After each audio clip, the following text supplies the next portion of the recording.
we are a transit provider of internet connectivity across the whole of stance.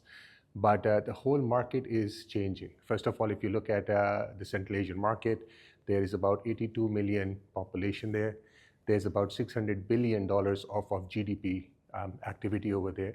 So it's quite sizable. But the key challenge is that, it's kind of landlocked at this point in time. Given the geopolitical situation in terms of connectivity, in terms of, how you can connect, there's a lot of opportunity to basically create new business models, bring in new capillarity into the region. So the main aim is not only to basically reposition, but grow regionally as well, not being a pan-Eurasian operator, but go beyond. We want to expand towards the European markets. We want to get connectivity into Middle East as well, get more capillarity into Asia as well through partners in China. So it's kind of growing across all regions, but starting on emerging from Kazakhstan itself.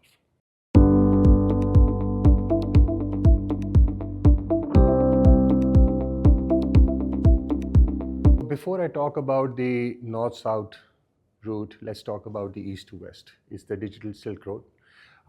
It has been there for quite many years. I think about 6 to 7 years.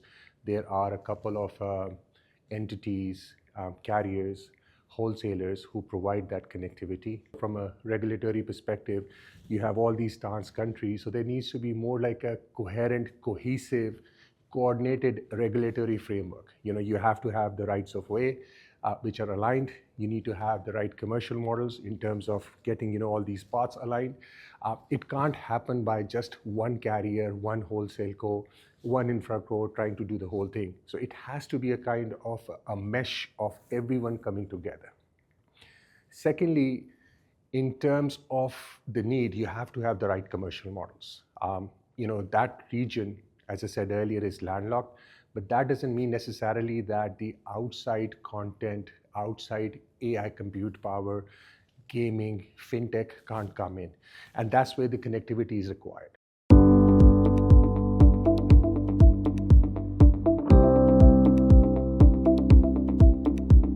This route of connecting Asia to Europe and vice versa on terrestrial becomes a very viable option. Not that it basically substitutes everything, but it becomes a kind of a diverse route. So the importance of east to west is there.